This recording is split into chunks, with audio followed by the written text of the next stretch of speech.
Muy buenos días, hermanos. Esta mañana les invito a que pensemos una vez más en la persona del Señor Jesucristo a través de otra de sus expresiones que lo relacionan al Jehová revelado en el monte Horeb a Moisés en medio de una zarza ardiente en la cual estaba Dios. Allí Él se le reveló como Yo soy el que soy. Ese título fue adoptado por el mismo Señor Jesucristo en varias oportunidades, como ya lo hemos analizado en encuentros anteriores. Yo soy el pan del cielo, yo soy la luz del mundo, yo soy la puerta de las ovejas, yo soy el buen pastor, yo soy la resurrección y la vida, yo soy el camino, la verdad y la vida, yo soy la vid verdadera, yo soy antes que Abraham fuese. Hoy les invito a pensar en otra ocasión y otro título que el Señor adoptó para demostrar que era el mismo Jehová que se le apareció a Moisés en el desierto. Yo soy el alfa y la omega, principio y fin. Pasaron muchos años de aquella mañana en la que, ante la mirada atenta de sus discípulos, Jesús fue llevado al cielo.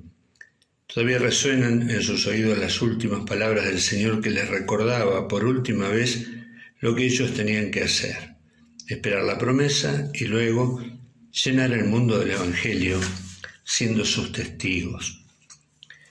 Un par de ángeles les volvió a la realidad de que tenían que poner manos en el arado, que recién comienza la ardua tarea, y eso hicieron. Luego de un periodo en el que ellos estuvieron en Jerusalén, comenzó la persecución y los líderes de la iglesia fueron dispersos junto a miles de cristianos. Y ellos a donde iban llevaban el testimonio que cambió para siempre sus vidas, mostrando evidencias de la resurrección de Jesucristo y predicando el Evangelio de la reconciliación. Cada uno de ellos fueron entregando sus propias vidas por el mensaje. Cada uno de ellos cumplió con el principio determinado por Cristo mismo cuando dijo: acordaos de la palabra que yo os dije, un siervo no es mayor que su Señor. Si me persiguieron a mí, también os perseguirán a vosotros. Si guardaron mi palabra, también guardarán la vuestra. Cada uno de ellos, menos Juan. Quizás las palabras de Jesús dichas a Pedro poco antes de ser levantado a las orillas del mar de Galileo hayan estado relacionadas con este hecho: si yo quiero que él quede a ti. La iglesia creciente se fue nutriendo de los apóstoles y profetas mientras ellos vivieron. La revelación de Dios llegaba a través de ellos, los cuales escribían palabras inspiradas que deberían quedar para siempre como un legado espiritual para ser replicadas en los siglos venideros para toda la iglesia. Por eso, a medida que ellos iban siendo llevados a la gloria, sus escritos comenzaban a circular entre las iglesias con la misma autoridad. Pero la revelación progresiva de Dios no quedaría abierta para siempre. Faltaba el cierre, y para ello debía contarse con la autoridad de un apóstol. A los fines del primer siglo todos habían entregado su vida por Cristo, todos menos uno, Juan. Y fue a Juan quien milagrosamente fue preservado en medio de la persecución con vida, el encargado de escribir el último tratado que le diera el Trino Dios para la humanidad, el Apocalipsis. Este yo soy no fue dicho en público, no fue ante un auditorio de judíos incrédulos, sino uno de sus fieles apóstoles para ser dirigido a los creyentes de todas las iglesias y de todas las edades. Ya no hay discusión sobre la legitimidad del título que él mismo se adjudica. Nadie discute que se trata del yo soy de Éxodo 3:14. El propósito es muy claro y es la de presentar credenciales de autoridad. Todo lo que vendrá en la revelación del Apocalipsis, las cosas que son, las cartas a las 7 iglesias y las cosas que vendrán después de esta, los acontecimientos futuros a partir del capítulo 4, tienen la base de la autoridad de lo que Juan está viendo y oyendo en el capítulo 1. Así que les invito a buscar Apocalipsis capítulo 1 y vamos a leer varios versículos. Apocalipsis 1:8 dice: yo soy el alfa y la omega, principio y fin, dice el Señor, el que era y el que es, el que es y que era y que ha de venir, el Todopoderoso. Yo, Juan, vuestro hermano y copartícipe vuestro en la tribulación, en el reino y en la paciencia de Jesucristo, estaba en la isla llamada Patmos por causa de la palabra de Dios y el testimonio de Jesucristo. Yo estaba en el Espíritu en el día del Señor, y oí detrás de mí una gran voz como de trompeta que decía: Yo soy el Alfa y la Omega, el primero y el último. Escribe en un libro lo que ves y envíalo a las 7 iglesias que están en Éfeso, a Éfeso, Esmirna, Pérgamo, Tiatira, Sardis, Filadelfia y Laodicea. Y me volví para ver la voz que hablaba conmigo, y vuelto vi 7 candeleros de oro, y en medio de los 7 candeleros a uno semejante al Hijo del Hombre, vestido de una ropa que llegaba hasta los pies y ceñido por el pecho con un cinto de oro. Su cabeza y sus cabellos eran blancos como blanca lana, como nieve, sus ojos como llama de fuego, y sus pies semejantes al bronce bruñido, refulgente como en un horno, y su voz como estruendo de muchas aguas. Tenía en su diestra 7 estrellas, de su boca salió una espada aguda de 2 filos, y su rostro era como el sol cuando resplandece en su fuerza. Cuando le vi, caí como muerto a sus pies, y él puso su diestra sobre mí, diciéndome: No temas, yo soy el primero y el último, y el que vivo y estuve muerto, mas he aquí que vivo por los siglos de los siglos. Amén. Y tengo las llaves de la muerte y del Hades.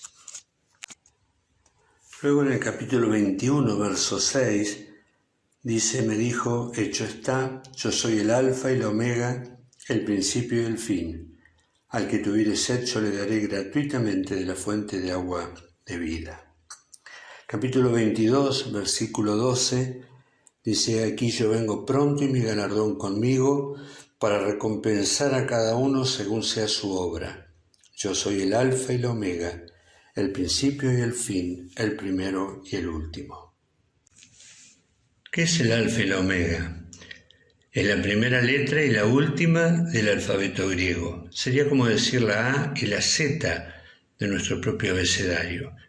Entre esas 2 letras se encuentran el resto de las 22 letras del alfabeto griego que faltan.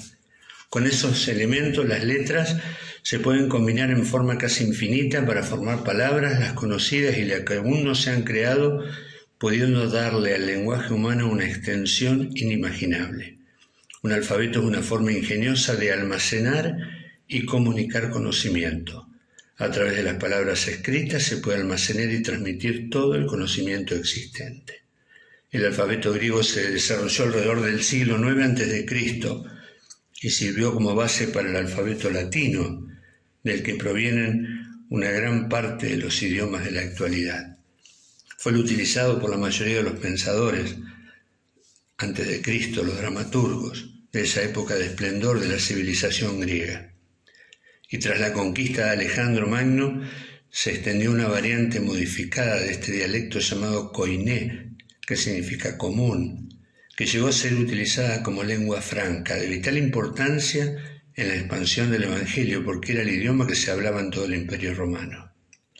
¿Qué fue lo que quiso enseñar Jesús con esta expresión, con este nuevo yo soy? Bueno, él mismo nos da la interpretación, el principio y el fin, el primero y el último, o como le dice a la iglesia en Esmirna, el primero y el postrero. En primer lugar nos habla de su eternidad y aseidad o autoexistencia. Desde el principio hasta el final siempre ha existido, siempre existirá. Este es un atributo único de Dios. Significa que Jesús se iguala a sí mismo con el Dios Padre eterno. En Miqueas capítulo 5, verso 2, la profecía de Belén dice: De ti me saldrá el que será Señor en Israel, y sus salidas son desde el principio, desde los días de la eternidad. Si leemos Juan 1, del 1 al 3, Juan 8, 58, Colosenses 1, 17, vamos a ver que el yo soy, el eterno, Jesús, el que existe por sí mismo, es preexistente a todo, el principio de todas las cosas, el que existió desde antes y será también después de todas las cosas. Él no necesita nada que no se encuentre en sí mismo, porque Dios es completamente independiente. Dios no siente hambre como un ser humano, necesita ser alimentado para continuar. E incluso si tuviera hambre no necesitaría que nadie lo alimentara. Dios no necesita ningún refugio o forma de protección. Dios no se siente amenazado por hombres, ejércitos. De hecho, se ríe cuando lo amenazan. Él no necesita que nadie lo adore o le sirva, para satisfacer algún anhelo o deseo, porque Él está satisfecho en sí mismo. Él no necesita amistad, no necesita amor, porque todo el amor que necesita lo encuentra en su misma esencia, dentro de la Trinidad, y ha existido así por toda la eternidad. El Dios de la gloria siempre ha sido glorioso y no necesita de ningún hombre o ángel para crecer en ese sentido. Las actividades de Dios no lo hacen sentir cansado, somnoliento o necesitado de descanso. No necesita sabiduría, no necesita consejo de nadie. ¿Y quién se atrevería a aconsejar a su Creador? No existe una idea, opinión o plan que uno pueda presentarle a Dios que Dios no lo haya pensado antes. Todos los consejos y decretos que Él ha determinado que se cumplan van a ocurrir.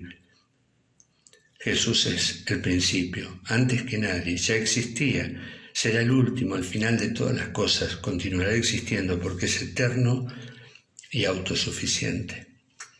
Pero también esta expresión nos habla de su deidad. El Señor asume títulos que en el Antiguo Testamento se aplicaron a Jehová y que para todo judío era de segura pertenencia al Padre. Isaías 44:6 dice: así dice el Jehová, Rey de Israel y su Redentor, Jehová de los ejércitos: yo soy el primero y yo soy el postrero, y fuera de mí no hay Dios. Y en Isaías 48:12 dice: óyeme, Jacob, y tú, Israel, a quien llamé, yo mismo, yo el primero, yo también el postrero. Por lo tanto, esta es una afirmación directa de su deidad. La Biblia es muy clara en enseñar esta doctrina central de nuestra fe. Jesús es plenamente Dios. Juan capítulo 10, verso 30 dice: yo y el Padre uno somos. Y esta no es una expresión que indica simplemente unidad entre dos personas, sino que esta es una declaración de que el Hijo compartía esencia con el Padre. El primero y el último es un título que solo le corresponde a Dios, y nuestro Señor lo es. En tercer lugar, esta expresión yo soy el alfa y el omega, primero y principio y fin, habla de la fuente y meta de la creación. En el principio, Dios, el alfa. Juan 1:1, Génesis 1:1. Al final de los tiempos, yo soy la omega. La Biblia identifica al Señor Jesucristo como el Creador, y el pasaje de Colosenses 1:16 es muy claro en este sentido, interpretando lo que significa ser el primero y el último, porque en Él fueron creadas todas las cosas, las que hay en los cielos y las que hay en la tierra, visibles e invisibles, sean tronos, sean dominios, sean principados, sean potestades. Todo fue creado por medio de Él y para Él, causa, medio y fin de todo lo creado. En cuarto lugar, vemos que esta expresión indica que Él comienza y pone fin al programa de Dios en el universo. Él es amo y señor de todos los acontecimientos de la historia. ¿Habrá ocurrido algo que Él no sepa? ¿Podrá acontecer algo que Él no haya previsto? El devenir de la historia solo confirma que todo está dentro de su absoluta y soberana voluntad. La rebelión de los seres creados, sean espirituales o humanos, no fue un accidente. Él lo consideró hasta el más mínimo detalle para desarrollar su plan redentor o vindicador, sin que falte nada a lo que planificó. Él fue el primero, el comienzo de la protohistoria. Él será el postrero al final de la misma. Nada ha interrumpido ni modificado lo que en su sabiduría pensó. El programa para la humanidad, el programa para los rebeldes, el programa para Israel, el programa para la Iglesia, para las naciones, el reino, los juicios, la tierra, la misma eternidad, todo tiene en Él el principio y fin. Y por último, esta expresión habla de la plenitud del conocimiento y quien agota el vocabulario en su excelencia. Del alfa a la omega. Todas las letras y todas las combinaciones que con las palabras pueden hacerse, indica que Él es la verdad completa y esencial que es Dios. Él es la mayor revelación, la que es completa, la absoluta, la única, la extensiva y permanente de lo que es Dios. Él dijo: el que me ha visto a mí, ha visto al Padre. A Dios nadie le vio jamás, el unigénito Hijo que está en el seno del Padre, Él le ha dado a conocer. Hebreos 1:1 dice: en estos postreros días nos ha hablado por el Hijo. Y en Colosenses capítulo 2, verso 3 dice que en Cristo están escondidos todos los tesoros de la sabiduría y del conocimiento. Como una inmensa e inagotable biblioteca, todas las palabras que encierran el conocimiento se encuentran en Cristo, el Alfa y la Omega. Nada revelado que esté fuera de su persona, nada por revelar en un futuro que esté fuera de su persona. El Alfa y la Omega es la plenitud de todo lo que es Dios. Apocalipsis 1:17 expresa que la revelación del Jesús glorificado produjo una gran conmoción en Juan al punto de hacerle caer como muerto. Y el Señor se le acercó al caído y poniendo su mano derecha sobre él le dijo: no temas, yo soy el primero y el último. Conocerle como el Alfa y la Omega debería producir en nosotros una gran confianza. Saber que es el eterno Dios, el autosuficiente, que a pesar de que no necesita de nada ni de nadie nos ha creado. Él no necesita creer a nadie o al mundo, sin embargo nos hizo. Le complació hacerlo y a pesar de que es nuestro creador, nosotros que nos alejamos de él, aunque no necesitábamos nuestros recursos, nuestro amor o nuestra alabanza, vino a la tierra y prodigó su amor sobre este mundo perdido y nos dio el privilegio de alabarlo para que nos relacionáramos con él. Él nos llama a sus hijos y esas sí son buenas noticias. Su autosuficiencia nos da la gran confianza de que no nos faltará nada que podamos necesitar en esta vida o en la próxima, porque cualquier cosa que cualquiera pudiera necesitar se encuentra eternamente en Él y nunca se agotará. Él es el proveedor infinito y eterno. Qué buenas noticias, porque no importa cuánto fallemos, cuánto nos equivoquemos o cuántas buenas oportunidades desperdiciemos, el plan final de Dios nunca fallará. Conozcamos al Alfa y el Omega como la gran y final revelación de Dios, la completa, la única, la definitiva. En Él están escondidos todos los tesoros de la sabiduría y del conocimiento. No dejemos de profundizar en ese océano infinito contenido entre esas dos letras, Alfa y Omega. Y finalmente confiemos en el desarrollo de la historia, que nada escapa a su conocimiento y voluntad. Él hace que incluso todos los males han sido para bien. Que el Señor nos bendiga.